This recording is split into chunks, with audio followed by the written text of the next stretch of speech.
What about me? Can you replace me? Apply for a card here. Hey, you know what?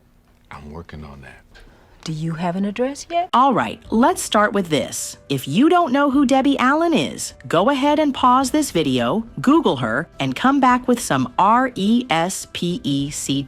Because Miss Debbie has been that girl. She's an Emmy-winning choreographer, a Tony-nominated actress, a director, producer, dance icon, and a whole cultural moment. She's the reason Fame made us believe in dancing for our lives. She's the woman who resurrected a different world from its awkward first season and turned it into an HBCU masterpiece. She's also the woman who said, excuse me, but if y'all want this kind of magic, you're gonna have to pay me accordingly. Sis asked for $1 million paycheck to take over a different world, and she got it. Because when you bring the level of excellence that Debbie Allen brought, you don't just deserve a seat at the table. You build the table, set it, and send the invoice. You'll want to grab a chair and stick around for this one. And just in case you didn't listen and do that Google search, I got you. Let's fill in the blanks real quick. Before Debbie Allen was slaying stages and calling the shots behind the camera, she was just a brilliant little black girl from Houston, Texas, born Deborah K. Allen on January 16, 1950. Her mama, Vivian Elizabeth Ayers, was a poet and art director with vision, and her daddy, Andrew Arthur Allen, was an orthodontist. Debbie grew up in a household filled with books, culture, and the arts, but also surrounded by racism in the segregated South. In fact, things were so bad that her mother packed up the kids, Debbie, her brother Tex, and her sister Felicia Rashad, yes, that Felicia Rashad, and moved them to Mexico. Why? So they could experience what it felt like not to be judged for the color of their skin. She got tired of being harassed. So she packed us up one day and moved to Mexico. We didn't know. Sis came back bilingual. Debbie and Felicia are fluent in Spanish. Add that to the list. She eventually returned to Houston and graduated from Jack Yates Senior High School in 1967. But she wasn't done shining. Debbie went on to graduate cum laude from Howard University in 1971 with a BFA in Classical Greek Literature, Speech, and Theater. Anthem was Say It Loud, I'm Black and I'm Proud. That was it. You know, I'm gonna write a movie about it. I really am, because it was such an explosive time. We came out of Howard knowing we were getting ready to roll and rule the world. So yeah, she's got beauty, brains, rhythm, and receipts. And don't think she didn't bring all of that black college excellence straight to Hollywood when she took over A Different World years later. From the jump, Debbie Allen wasn't just performing. She was navigating racism, reshaping narratives, and preparing to shake the whole table. Now listen, before Debbie was snatching ratings and demanding million-dollar contracts, she was earning her stripes the old school way. Broadway, baby. She made her debut in the chorus of Pearly back in 1970. Yes, she's been booked since the Afro and bell-bottoms era. But sis didn't stay in the background for long. In 1973, she originated the role of Beneatha in the Tony Award-winning musical Raisin, based on A Raisin in the Sun. Boy, in this world, unless somebody gets paid off. Walter, leave me alone. Eat your eggs, you're gonna be cold. And before y'all ask, yes, she ate that up. Fame, the movie, Time for prima donnas. You want to become a dancer?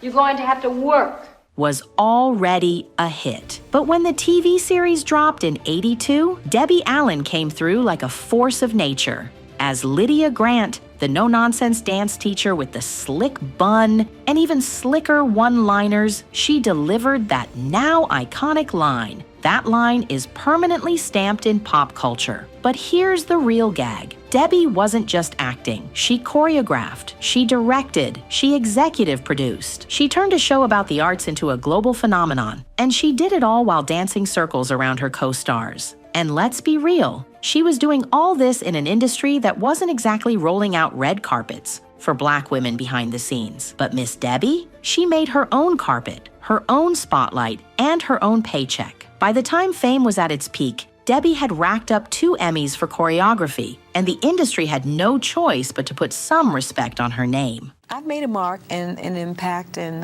that's a blessing, but still there's a lot yet to be done.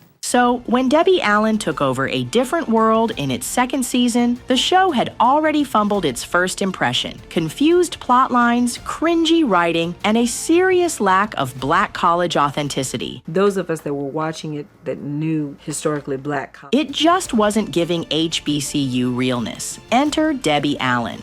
NBC brought her in to fix it. When I got a call from Bill Cosby, there were problems on the show differently. Not just to choreograph, not just to consult. They gave her the creative keys to the kingdom. So we got dressed, we went up there, and he could see us coming. He saw us a mile away coming. He could see us coming. She revamped the cast, updated the storylines, and made sure it reflected real HBCU life. Connecting that cast, giving them a voice. The cast needed to be heard. The cast needed to participate. She brought in actual HBCU graduates as writers. I came in at a time where it was like the writers, every word was like they had laid a golden egg. And the actors just say what it is, say the lines. She tackled racism, colorism, AIDS. So we knew we had to do something. This was a disease that is affecting young people. That's what our show is about. This is not something for somebody's personal use. That show was changed people's concept about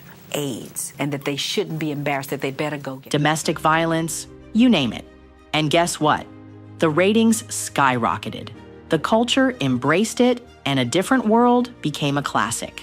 That creative control wasn't just for show either. Debbie wasn't afraid to ask for what she was worth. Her production deal for A Different World was reported to be worth $1 million. And that was in late 80s money, okay? Adjusted for inflation, that's over $2.5 million today. Not bad for a woman who started as a dancer fighting to be taken seriously in rooms full of suits. That million wasn't just a check. It was a statement. Black women deserve power, credit, and coin for their brilliance. Debbie Allen was doing director-level, producer-level, and visionary-level work, while still having to fight for equal pay and proper credit. I always did my homework. I knew what wall was wild. I had all the ideas of what I wanted to do. They wanted the results of my brilliance, but not the compensation, she once implied in interviews. And I don't know about y'all, but that sounds like a familiar workplace story. See, here's the tea. Hollywood loves Black creativity, but it doesn't always want to pay for it. Debbie Allen wasn't the only one facing that, but she was one of the few with the guts to call it out while still working in the system. She didn't just walk off and protest. She pulled receipts, demanded meetings, and refused to let her name be sidelined. I wasn't being sassy. I was just being, let's be real. It wasn't about ego. It was about equity. She once told the Washington Post, "There's no power in being talented if they don't respect you in the boardroom." Somebody write that on a Post-it and slap it on every producer's forehead. And listen, her presence on A Different World was so powerful, other icons took notice. I'm talking about Miss Loretta Devine herself. She's joked that every time Debbie Allen steps on set, her own character mysteriously disappears. Doing Dreamgirls, Debbie Allen came over there, she took over that, then I was gone. I was at client list, and they said Debbie Allen was coming in direct. I got scared as hell. It's not beef, it's just Debbie clearing the scene, literally. And like Loretta said, the same thing happened with Grey's Anatomy. Debbie Allen joined the cast as Catherine Avery in 2011. But plot twist, she's not just acting. Well, I came in season 7 when I started directing, and I was having such a good time. And Shonda Rhimes realized that I brought an energy to the set. I mean, Patrick Dempsey was running around kicking, talking about fame. She's directing episodes, mentoring cast and crew, and literally helping shape the culture of the show behind the scenes. Under her influence, Grey's Anatomy became more diverse, more emotionally layered, and more award-winning. Shonda Rhimes gave her the freedom and respect she'd been fighting for since the 80s. It was just a few years later that she asked me to become the executive producing director. Then I became the person in charge of hiring all the directors and working so closely with our showrunner. And guess what? She got paid. She wasn't begging to be seen anymore. She was the one giving the green light. And with each season, she proved what happens when you invest in Black excellence. Here's the real victory. Debbie Allen didn't just win for herself. She cracked open the door for the next generation. She created the Debbie Allen Dance Academy to train young Black dancers. She mentored actors, directors, and producers. She even helped keep Grey's Anatomy alive during the pandemic by directing its COVID-themed season with Heart and Truth. She taught us that the creative fight isn't just about the check, it's about the legacy. And the woman is still working, still booked, still respected. Let's be real, Debbie Allen's story isn't just a feel-good tale. It's a master class in self-advocacy. It's about knowing your worth, speaking up, and not backing down when the industry tries to lowball your brilliance. She showed us that it's okay to demand more, that you can be the talent and the shot caller, and that sometimes the biggest act of rebellion is getting what you deserve and then turning around to help someone else do the same. So shout out to Debbie Allen.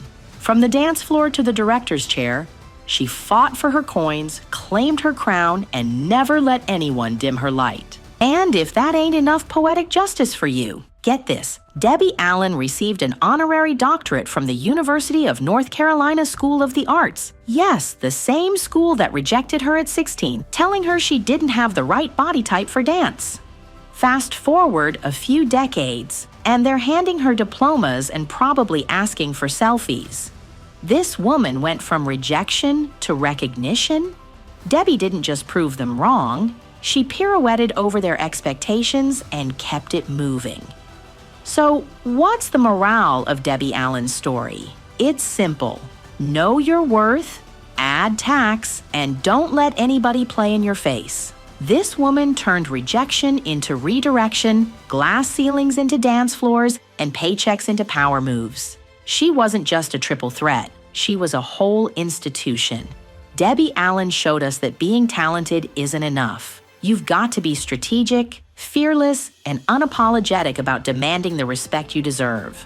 Whether she was behind the camera, on stage, or in the boardroom, she never forgot who she was or who she was fighting for. And even now, with decades in the game, she's still out here directing, mentoring, creating, and leaving a legacy that's richer than any paycheck.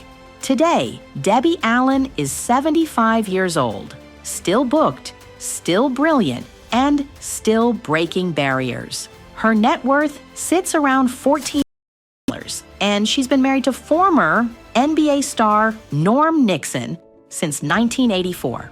They've got 3 kids, including dancer Vivian Nixon. So you know the legacy is strong. So the next time somebody tells you no or tries to low